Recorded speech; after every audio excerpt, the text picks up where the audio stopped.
نحمده ونصلي على رسوله الكريم اما بعد فاعوذ بالله من الشيطان الرجيم بسم الله الرحمن الرحيم رب اشرح لي صدري ويسر لي امري واحلل عقدة من لساني يفقهوا قولي. آج سے ہم رمضان المبارک کی آمد پر پروگراموں کا ایک سلسلہ شروع کر رہے ہیں کہ ہم رمضان کیسے گزاریں.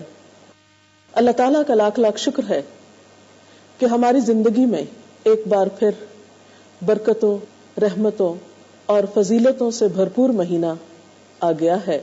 اس پر ہم اللہ تعالیٰ کا جتنا بھی شکر ادا کریں کم ہے. ہماری دعا ہے کہ ہم اس میں ایسے کام کر سکیں کہ جس سے واقعی ہم اس مہینے سے بھرپور فائدہ اٹھا سکیں.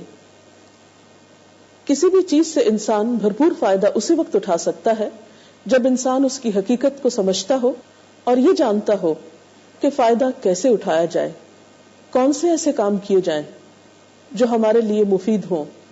اس کے لیے ہمیں اپنے آپ کو ذہنی اور عملی طور پر تیار کرنا ہوگا. رمضان المبارک بہت برکت والا مہینہ ہے. اس مہینے میں ایک ایسی رات ہے جو 1000 مہینوں سے بہتر ہے.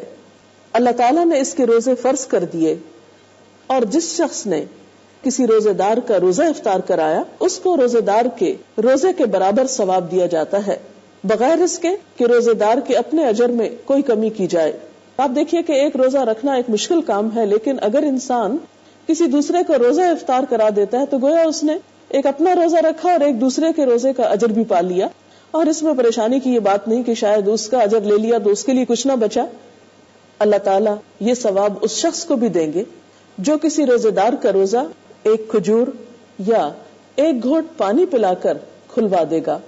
آپ دیکھیے کہ اس سے ہم سب کو ایک اندازہ ہو جاتا ہے کہ اس مہینے میں ہم کس کس کام کے ذریعے، کن کن نیکیوں کے ذریعے اللہ تعالیٰ کا قرب حاصل کر سکتے ہیں اور اس مہینے کے دنوں سے اور لمحوں سے بے پناہ فائدہ اٹھا سکتے ہیں. اسلام کے تصور عبادت میں کتنی وسعت ہے. اس میں صرف حقوق اللہ نہیں ہے، حقوق العباد بھی ہیں. جہاں ایک طرف اللہ تعالیٰ نے اپنی خاطر روزہ رکھنے کا حکم دیا، وہاں دوسری طرف اللہ کی مخلوق، اللہ کے بندوں کے ساتھ ہمدردی اور غمخواری کا سبق بھی دیا اور اس کو بھی عبادت قرار دیا. عام مشاہدے کی بات ہے کہ اس مہینے میں عام دنوں کی نسبت انسان زیادہ کھاتا پیتا ہے، زیادہ بہترین نعمتوں سے فائدہ اٹھاتا ہے. اور پھر یہ بھی سکھایا گیا کہ صرف ان نعمتوں سے خود ہی فائدہ نہیں اٹھانا بلکہ دوسروں کو بھی اس میں شریک کرنا ہے، ان لوگوں کو بھی جو خود اتنی استطاعت نہیں رکھتے. یہ دنیا کا معاملہ نہیں ہے تو اللہ کے خزانوں کا معاملہ ہے جس میں سب کو دے کر بھی کچھ کمی نہیں آتی. تو بہرحال اس شخص کے اجر میں تو کمی نہیں ہوگی جس کا روزہ کھلوایا جائے گا، لیکن روزہ کھلوانے والے کے لیے بے پناہ اجر و ثواب ہے. افطاری کے نام سے یہ خیال ضرور آتا ہے کہ شاید اس سے مراد صرف دعوت افطاری ہے یا افطار پارٹی ہے، اور عموماً ایسی چیزیں ایک عام انسان کے لیے پریشانی کا سبب بھی بنتی ہیں. تو اس پہ پریشانی کی ضرورت نہیں ہے. اگر کوئی شخص کسی روزے دار کو ایک کھجور کھلا کر، یا اگر یہ بھی میسر نہیں تو صرف پانی کا ایک گھونٹ اگر کوئی دوسرے کو پلا دیتا ہے تو اس پر بھی اس کو اجر و ثواب ہے. اور اس میں آپ دیکھیے کہ یہ کام ہم میں سے کسی کے لیے بھی مشکل نہیں ہے. مثلاً اگر آپ اپنی افطاری کر رہے ہیں تو اس میں ایک گھونٹ اگر آپ کو پینا نصیب ہو رہا ہے تو ایک کسی کو پلا کر آپ بے پناہ اجر پا سکتے ہیں. مثلاً آپ دیکھیے کہ اگر آپ کے پاس 2 کھجوریں ہیں تو ایک آپ خود کھا کر ایک دوسرے کو کھلا کر اتنا اجر پا سکتے ہیں. اور اگر مثلاً ایک کھجور ہے تو اس میں سے بھی آدھی کر کے اپنے ساتھ دوسرے کو شریک کر سکتے ہیں. اور اگر کچھ بھی نہیں تو پانی تو انشاءاللہ میسر ہوگا ہی، اس کے ذریعے آپ یہ اجر و ثواب کما سکتے ہیں. یعنی اس سے پتہ یہ چلتا ہے کہ اسلام میں اجر و ثواب کا جو دائرہ ہے وہ بہت وسیع ہے اور اس میں ایک بہت وسعت پائی جاتی ہے اور بہت سے مواقع ہیں. صرف توجہ کی بات ہے، نیت کی بات ہے، ارادے کی بات ہے، شوق کی بات ہے کہ کون اس راستے میں کس طرح بڑھتا ہے. تو بہرحال اس سے ہمیں کئی ایک کام کرنے کے پتہ چلتے ہیں اور کچھ چیزوں سے بچنے کی طرف بھی توجہ دلائی گئی. لیکن حقیقت یہ ہے کہ یہ سارا مہینہ اجر و ثواب کے اعتبار سے اتنا بہترین ہے. اسی طرح ہم دیکھتے ہیں کہ ایک اور حدیث میں بھی آپ صلی اللہ علیہ وسلم نے فرمایا کہ جب ماہ رمضان کی اول رات ہوتی ہے تو بڑے بڑے سرکش جن اور شیاطین قید کر دیے جاتے ہیں، دوزخ کے دروازے بند ہو جاتے ہیں، پھر ان میں سے کوئی دروازہ نہیں کھلتا. جنت کے دروازے کھل جاتے ہیں اور ان میں سے کوئی دروازہ بند نہیں ہوتا. اور اللہ کی طرف پکارنے والا پکارتا ہے. کس طرح پکارتا ہے؟ یا باغی الخیر اقبل، اے بھلائی کے تلاش کرنے والے آگے بڑھ. یعنی نیکیوں کا موسم بہار آ چکا ہے، اب وقت ہے، جو کرنا ہے کر لو، غفلت نہ کرنا، سستی نہ کرنا کہ یہ موقع ہاتھ سے چلا جائے. وَيَا بَاغِ الشَّرِّ اقصر، اور اے گناہ کرنے والے، اے برائی کے طلبگار، پیچھے ہٹ جا، کمی کر دے. اب تو وقت ہے کہ تم اپنے گناہوں کو چھوڑ کر اللہ کی رحمتوں میں پناہ لو، اپنی بخشش کراؤ. وَلِلَّهِ اُتَقَاءُ مِنَ النَّارِ وَذَلِكَ كُلُّ لَيْلَةٍ، اور اللہ تعالیٰ بہت سے لوگوں کو دوزخ سے آزاد کرتے ہیں، یعنی ہر رات میں، اور یہ معاملہ ہر رات ہوتا ہے.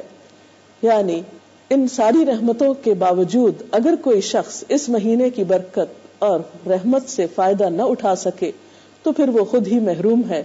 لہٰذا ہم سب کو اس بات کی کوشش کرنی چاہیے کہ ہم اس مہینے کے اجر و ثواب سے پورا فائدہ اٹھا سکیں. جن نیکی کے کاموں کی طرف ہمیں متوجہ کیا گیا ہے ان سب کو ہم اپنے ذہن میں پھر سے تازہ کر لیں. مثلاً روزہ رکھنا، رات کی تراویح، دوسروں کا خیال، ہمدردی، صبر سے کام لینا، نیکیوں کی طرف دوڑ کر جانا اور برائیوں سے بچنے کی کوشش کرنا، اور یہ سارے کام اللہ کی رضا اور خوشنودی کے لیے کرنا. تو اللہ تعالیٰ سے دعا ہے کہ یہ مہینہ ہمارے لیے ایسا مہینہ ثابت ہو کہ جس میں واقعی ہم اللہ تعالیٰ کے محبوب بندوں میں شامل ہوں، وہ ہم سے راضی ہو جائے اور ہم بہترین طریقے سے اس مہینے کو گزار سکیں. اگر آپ میں سے کوئی سوال کرنا چاہے آج کی گفتگو سے متعلق تو آپ سوال کیجیے. السلام علیکم. حدیث میں آتا ہے کہ رمضان میں شیطان قید کر دیا جاتا ہے، تو اس کے باوجود رمضان میں اتنی برائیاں کیوں ہوتی ہیں؟ ان کا سوال یہ ہے کہ جیسے کہ حدیث میں آتا ہے کہ رمضان میں شیطان قید کر دیے جاتے ہیں، اس کے باوجود برے عمل کیوں کیے جاتے ہیں؟ تو بات یہ ہے کہ حدیث کے الفاظ کچھ یوں ہے کہ صفدت الشیاطین ومردت الجن، کہ بڑے بڑے سرکش جن اور شیطان قید کیے جاتے ہیں. لیکن جیسا کہ آپ جانتے ہیں کہ شیطان صرف جنوں میں سے نہیں ہوتے، انسانوں میں سے بھی ہوتے ہیں. من الجنۃ والناس. اگر جن شیاطین قید کر لیے جاتے ہیں تو انسانوں کے اندر وہی صفات جو ہیں وہ رمضان کے آنے سے ایک دم ختم نہیں ہو جاتی. رمضان تو آتا ہی اس لیے ہے کہ انسان اپنی ایسی شیطانی عادات اور صفات کو اپنے سے دور کر سکے اور اپنے سے نکال سکے. تو اس لیے یہ سمجھنا کہ ان شیطانوں کے قید ہونے کی وجہ سے ہم یکایک نیک ہو جائیں گے یا خود بخود کچھ ہو جائے گا، ایسا معنی نہیں ہے. اس سے مراد یہ نہیں ہے. اس سے مراد یہ ہے کہ نیکی کی ایک عام فضا انسانوں کو دی جاتی ہے، ایک موقع عطا کیا جاتا ہے جس سے وہ برائیوں سے آسانی سے بچ سکتے ہیں اور نیکیوں کو زیادہ آسانی سے اختیار کر سکتے ہیں. کوئی اور سوال ہو تو؟ رمضان برکتوں والا مہینہ ہے اور اس مہینے میں ہم اللہ تعالیٰ کا شکر کیسے ادا کریں؟ اس میں کوئی شک نہیں کہ رمضان برکتوں اور رحمتوں والا مہینہ ہے اور یہ اللہ تعالیٰ کا ایک خاص انعام ہے. اس کا فضل ہے کہ اس نے ہمیں ایک ایک نیکی کا کئی گنا زیادہ اجر و ثواب بتایا ہے اس مہینے میں کرنے کا. تو ہمارا بھی فرض بنتا ہے کہ ہم اس سے فائدہ اٹھائیں. تو نعمت کا شکرانہ ادا کرنا جو ہے وہ بہت ضروری ہے، اور شکر ادا کرنے کا بہترین طریقہ یہ ہے کہ ہم بھی ان کاموں کی کثرت کریں جو اللہ تعالیٰ کے پسندیدہ ہیں.